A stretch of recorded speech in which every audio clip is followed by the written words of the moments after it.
Hello everyone, welcome to judiciary by PW. I am Shivi Srivastava और आज के इस पर्टिकुलर सेशन में मैं आपको एक बहुत ही इंपॉर्टेंट ट्रिक बताने वाली हूं with respect to your bare act कि बेयर एक्ट से आंसर कैसे निकालें, उसकी क्या सटीक ट्रिक होती है। ठीक है, अब आपका एग्जाम है राइट, और आप जो है बेयर एक्ट ले जाएंगे एग्जाम में और आपका टाइम वेस्ट ना हो, आप इफेक्टिवली गिवन टाइम पीरियड में क्वेश्चंस बेयर एक्ट से कैसे ढूंढें और आसानी से ढूंढ लें, उसके बारे में हम आज के इस पर्टिकुलर सेशन में बात करने वाले हैं।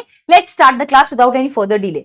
अगर आप यहां पर देखेंगे बार का जो आपका ये सिलेबस है, ठीक है, अगर आप यहां पे सिलेबस पे ध्यान दें तो हमें पता है कि हमारा जो कॉन्स्टिट्यूशनल लॉ है वो बेसिकली आपका 10 नंबर का आ रहा है। ठीक है, आपका आईपीसी बीएनएस 8 नंबर का आ रहा है, ऐसे ही सीआरपीसी और बीएनएसएस 10 नंबर का आ रहा है, आपका सीपीसी 10 नंबर का आ रहा है। ठीक है, भारतीय साक्ष्य अधिनियम एविडेंस एक्ट आपका 8 नंबर का आ रहा है। ठीक है, इतना ही नहीं, अगर आप फैमिली लॉ की बात करें तो ये भी 8 नंबर का आ रहा है, और यहां पे नीचे अगर आप आएंगे तो law of contract SRA property law negotiable instrument ये भी 8 नंबर का आ रहा है।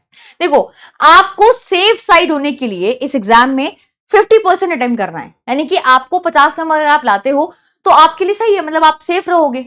बिल्कुल ऐसा भी नहीं है कि बिल्कुल बॉर्डर लाइन पे उतने क्वेश्चन ठीक करने हैं, एक आध ऊपर नीचे हो गया फिर रह जाओगे। तो सेफ साइड ये है कि 50 से 55 क्वेश्चन हमारे ठीक हो जाए, that's it, that is the safest side. ठीक है, अब इस एग्जाम में 50-55 नंबर लाना इतना मुश्किल नहीं है अगर आप ठीक से अपने माइंड को अप्लाई करते हैं, ठीक से अगर आप बेयर एक्ट का यूज करते हैं तो डेफिनेटली आप आराम से पेपर पास कर सकते हैं। एआईबी एक ऐसा एग्जाम है जहां पे ओपन बुक एग्जामिनेशन होता है, यानी कि आपको अलाउड है कि आप बेयर एक्ट ले जा सकते हैं। बेयर एक्ट कौन से ले जानी है ये एक अलग विषय है, बट मैं बता दूं कि बिना कमेंट वाली बेयर एक्ट आप ले जा सकते हो। ठीक है, जिसमें कोई कमेंट ना हो, ऐसा कानून जो लेजिस्लेचर ने पास किया है, जैसे पास किया है वैसे ही ले जाओ। कहां पे मिलेगा? पीआरएस एक ऑफिशियल वेबसाइट है गवर्नमेंट की, वहां से आप डाउनलोड कर सकते हैं। सारी बेयर एक्ट आपको फ्री मिल जाएगी, या बेयर एक्ट आप खरीद भी सकते हैं बिना नोट्स वाली, मिलती है मार्केट में इजिली।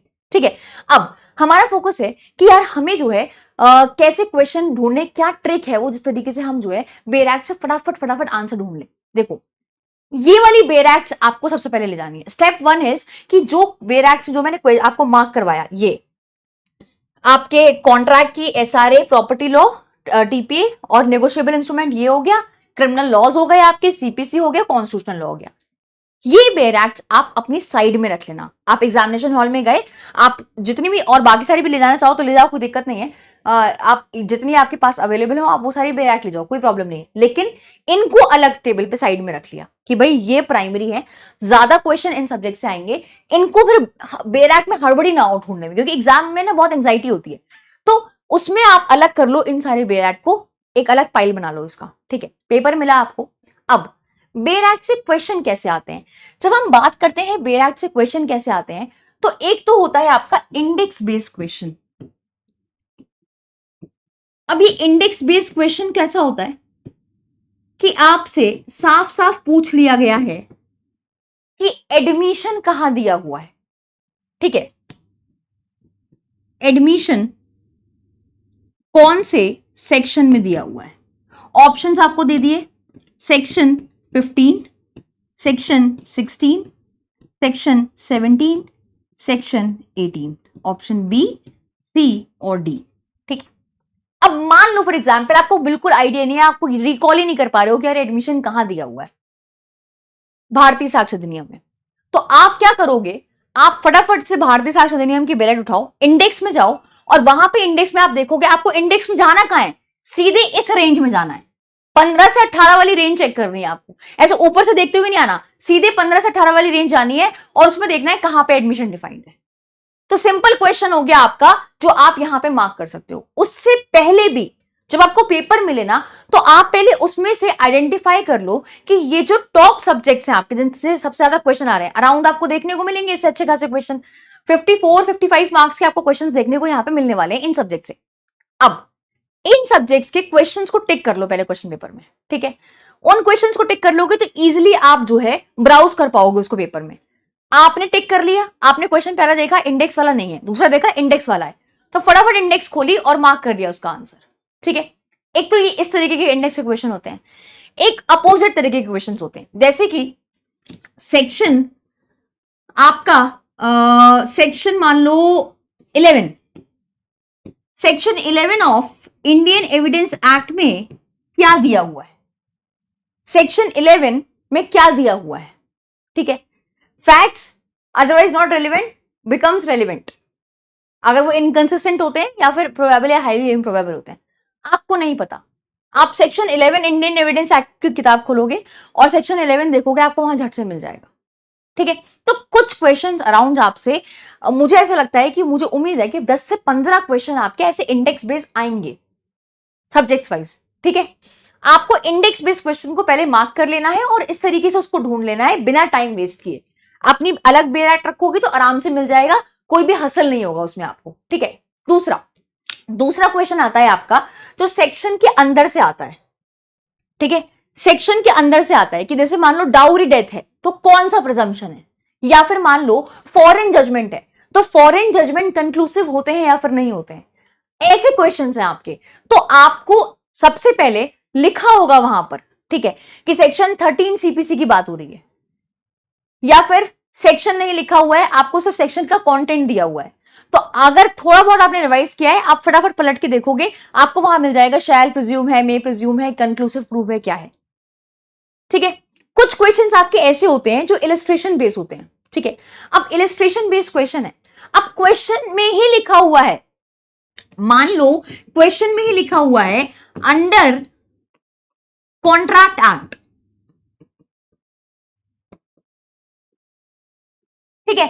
तो आप कॉन्ट्रैक्ट एक्ट, आपको रेफरेंस दे रखा है, कुछ भी नहीं दे रखा, आपको क्वेश्चन के बारे में कुछ नहीं आता, लेकिन आपको जो है एक्ट का नाम पता है, या फिर क्वेश्चन पढ़ के आप ये समझ पा रहे हो कि यार ये एसआरए का क्वेश्चन है, ठीक है।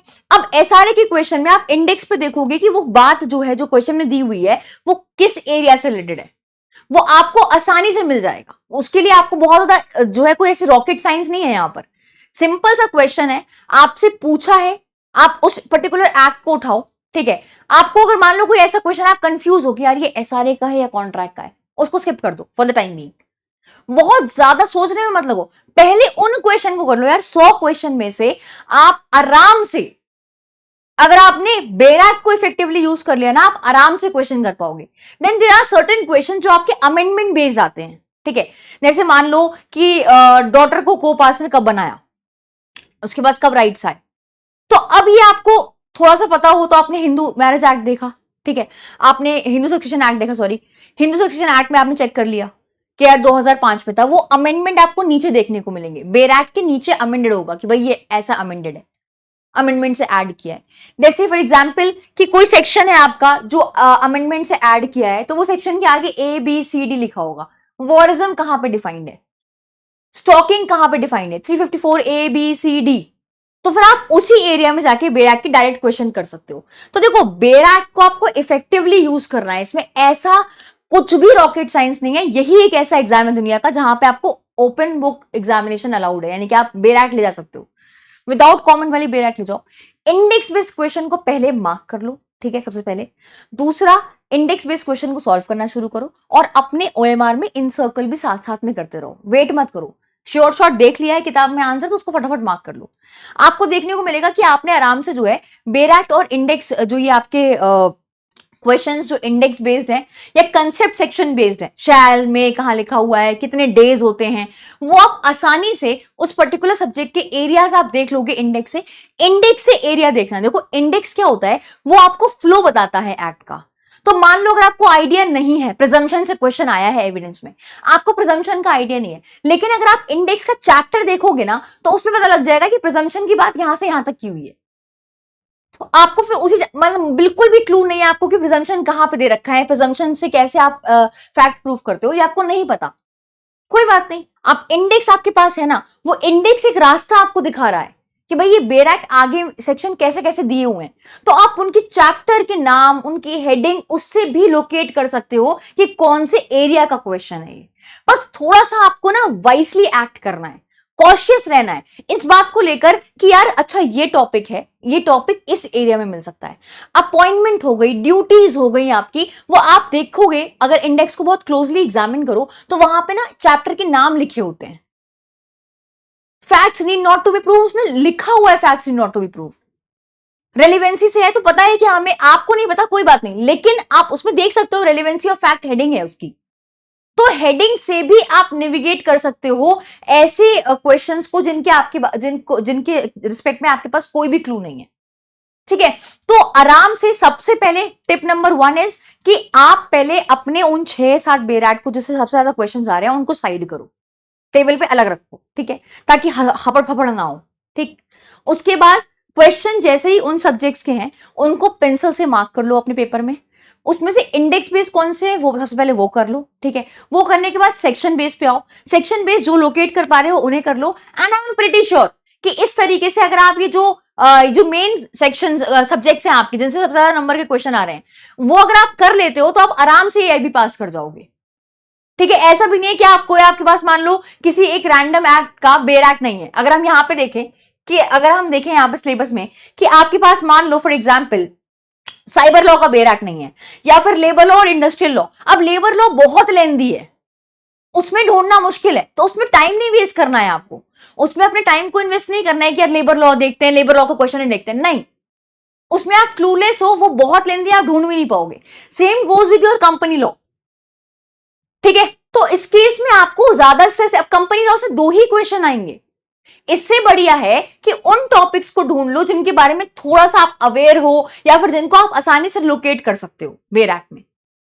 तो इस तरीके से आप करोगे तो आई एम प्रीटी श्योर कि आप आराम से एआईबी का एग्जाम पास कर जाओगे, कोई दिक्कत नहीं आएगी। कॉन्ट्रैक्ट के भी देखो, कॉन्ट्रैक्ट कुछ एक्ट में बताती हूं आपको, कॉन्ट्रैक्ट हो गया, टीपीए हो गया, साथ में आपका एविडेंस हो गया, भारतीय साक्ष्य अधिनियम, इंडियन एविडेंस एक्ट। ठीक है, ये कुछ आपके 3 सब्जेक्ट्स हैं जिनका इंडेक्स बहुत ही प्यारा तरीके से ड्राफ्ट किया गया है। ठीक है, इंडेक्स में सब कुछ बहुत अच्छे से आप लोकेट कर पाओगे, तो ये 3 सब्जेक्ट तो आप आसानी से कर पाओगे, चाहे आपको इसके बारे में कोई क्लू हो चाहे ना हो। ठीक है, अब रही बात सीपीसी की, सीपीसी में आपको कुछ चीजों का ध्यान ये रखना है कि देखो क्वेश्चन में अगर आर्टिकल लिखा हुआ है, देखो यहां पर अगर आर्टिकल लिखा हुआ है तो आपको आउट एंड आउट कॉन्स्टी देखना है, कॉन्स्टिट्यूशन देखना है।